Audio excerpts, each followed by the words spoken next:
اعوذ باللہ من الشیطان الرجیم، بسم اللہ الرحمن الرحیم۔ شروع اللہ کے نام سے جو بڑا مہربان نہایت رحم والا ہے۔ ایک بادشاہ نے ایک دن اس خواہش کا اظہار کیا کہ محل میں اتنے سارے عقل مندوں کے ساتھ ایک بے وقوف کو بھی ہونا چاہیے جو کہ سب کے لیے تفریح کا باعث ہو۔ چنانچہ بڑی کوششوں کے بعد ایک بے وقوف کا انتخاب ہوا اور اس کے لیے ایک خاص قسم کا تاج بنوایا گیا۔ بادشاہ اس سے روزانہ چند ایک سوال پوچھتا اور بے وقوف کے جوابات سن کر بادشاہ اور درباری خوب ہنستے۔ وقت گزرتا گیا اور ایک دن بادشاہ سخت بیمار ہو گیا، یہاں تک کہ طبیبوں نے جواب دے دیا۔ بادشاہ نے اپنی تکلیف دور کرنے کے لیے اپنا آخری وقت بے وقوف کے ساتھ گزارنے کا فیصلہ کیا۔ اس کو طلب کر کے کہا کہ آج تم سوال کرو، میں جواب دیتا ہوں۔ بے وقوف نے سوال کیا، آپ اپنی موت کے بعد کہاں تشریف لے جاؤ گے؟ بادشاہ نے جواب دیا، اپنے مالک کے پاس۔ بے وقوف کا اگلا سوال، آپ وہاں کتنے دن رہیں گے؟ بادشاہ نے جواب دیا، ہمیشہ ہمیشہ کے لیے۔ بے وقوف نے پوچھا، پھر تو آپ نے وہاں اپنے آرام و قیام کا انتظام کیا ہوگا؟ بادشاہ اس سوال پر حیران ہوا اور جواب دیا، نہیں۔ بے وقوف نے اپنے سر سے بے وقوفی کے تاج کو اتار کر بادشاہ کے سر پر رکھتے ہوئے کہا، گستاخی معاف، میرے سے زیادہ آپ اس تاج کے حقدار ہیں۔ جہاں رہنا نہیں تھا وہاں اتنی بڑی سلطنت، اور جہاں ہمیشہ کے لیے رہنا ہوگا وہاں کے لیے کچھ بھی نہیں۔ اپنے دائرہ میں دیکھ لو، حسب طاقت ہر کوئی فرعون ہے۔ انسان سخت مزاج کم بنتا ہے جب بہت سارے لوگ اس کی نرمی کا غلط فائدہ اٹھا چکے ہوتے ہیں۔ کسی کے راز تلاش نہ کرو، اگر نظر آ جائیں تو فاش نہ کرو۔ لوگوں کو بے وقوف بنانا بہت آسان ہے، لیکن قائل کرنا کہ انہیں بے وقوف بنایا جا رہا ہے بہت مشکل ہے۔ کبھی اپنی چال کا اعلان مت کرو جب تک تم اس کو چل نہ لو۔ عورت وہ بند کلی ہے جو اپنے مرد کی ذرہ سی چاہے اور توجہ پا کر کھلے گلاب کی مانند مہکنے لگتی ہے۔ دشمن کو اپنی کامیابی سے مارو اور اپنی مسکراہٹ سے دفناؤ۔ میں آہستہ چلتا ہوں مگر میں کبھی پیچھوں کی جانب نہیں جاتا۔ جب تم ہمت ہارنے لگو تو سوچنا تم نے شروع کس وجہ سے کیا تھا۔ ان لوگوں پر زیادہ توجہ دیا کرو جو تمہاری جیت پر تالیاں نہیں مارتے۔ زندگی پانی کے بلبلے کی طرح ہے، نہ جانے کب ہوا نکل جائے، کچھ پتہ نہیں۔ اگر خوش ہو تو آہستہ سے ہنسا کرو کہ غم نہ جاگ جائیں، اور اگر غمگین ہو تو آہستہ سے رویا کرو تاکہ آنے والی خوشی کہیں نا امیدی میں نہ بدل جائے۔ تمہاری ہر وہ جیت اصل میں ہار ہے جس کا مقصد کسی کو نیچا دکھانا ہو۔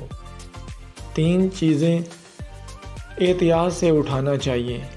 نمبر 1 قلم، نمبر 2 قدم، نمبر 3 قسم۔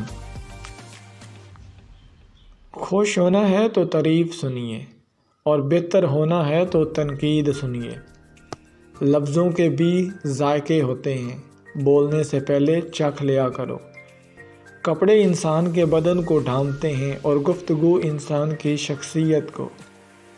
اگر اللہ پر چھوڑا تھا تو پریشان کیوں؟ اگر انسان پر چھوڑا تھا تو حیران کیوں؟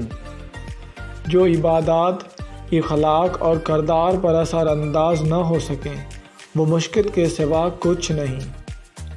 اس دوست کا گلہ کر رہے ہو جو دھوکہ دے گیا، گلہ اپنی عقل کا کرو جو دھوکے باز کو دوست سمجھتے تھے۔ دنیا میں آنا آسان ہے لیکن اس سے چھٹکارا پانا مشکل۔ یہاں صداقت و خلوص نظر آئے وہاں دوستی کا ہاتھ بڑھاؤ، ورنہ تمہاری تنہائی ہی تمہاری بہترین دوست ہے۔ وہ کرو جو صحیح ہے، نہ کہ وہ جو آسان ہے۔ اپنی آواز اونچی مت کرو، اپنے دلیل کو بہتر کرو، اور لوگوں کے غلام مت بنو جب اللہ نے تمہیں آزاد پیدا کیا۔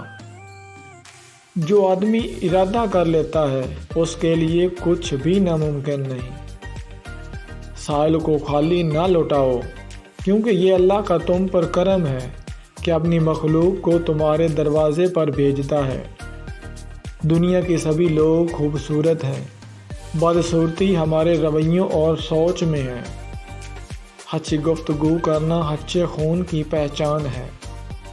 دوسرا کے ساتھ زیادہ تر وہ لوگ نیک سلوک کرتے ہیں جو خود بھی مشکل وقت گزار چکے ہیں۔ ماں باپ کے ساتھ تمہارا سلوک ایک ایسی کہانی ہے جو لکھتے تم ہو لیکن تمہاری اولاد تمہیں پڑھ کر سناتی ہے۔ جو عبادات، اخلاق اور کردار پر اثر انداز نہ ہو سکے وہ مشقت کے سوا کچھ نہیں۔ جو مانگو دے دیا کر، اے زندگی کبھی تو میرے باپ جیسی بن کر دکھا۔ دلاسا دیتے ہوئے لوگ کیا سمجھ پاتے، ہم ایک شخص نہیں کائنات ہارے تھے۔ جب انسان پر اچھا وقت آتا ہے تو وہ بھولنے والی چیزوں میں سب سے پہلے اپنے اوقات بھولتا ہے۔ کچھ لوگوں کو عزت راس نہیں آتی، جب تک ان کے جیسے نہ بن جاؤ ان کو سمجھ نہیں آتی۔ اور محبت کو الفاظ میں نہیں لہجوں میں تلاش کرو۔ الفاظ تو منافقین کے بھی بہت میٹھے ہوتے ہیں۔ میں آج تک اپنی خاموشی میں نہیں پچھتایا، جب پچھتایا اپنے بول پر پچھتایا۔ کسی زمانے میں روزانہ رات کو باقاعدگی سے ابو کی ٹانگیں دباتا تھا، سر کی مالش کرتا تھا، پھر لیپ ٹاپ اور انٹرنیٹ موبائل آیا اور اس فریضے کو گویا بھول ہی گیا۔ پچھلے دنوں ابا جی ایک لمبے سفر سے لوٹے تو تھکن کی وجہ سے چال میں کچھ لنگڑاہٹ سی محسوس ہوئی۔ نہ جانے کیوں دل میں خیال آیا اور ابا جی کی ٹانگیں دبا کر بیٹھ گیا۔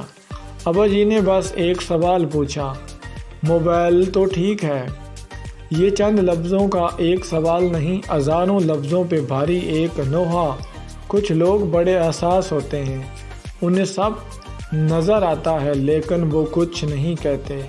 سوشل میڈیا میں غرق بچوں، اپنے والدین کو وقت دو، ان کے چہرے پڑھو، ان کے کہنے کا انتظار نہ کرو۔ ویڈیو اچھی لگے تو ویڈیو کو لائک کر دیں اور ہمارے چینل کو سبسکرائب کرنا نہ بھولیے۔ اپنی دعاؤں میں یاد رکھیے۔ نیکسٹ ویڈیو میں ملتے ہیں، تب تک اللہ حافظ۔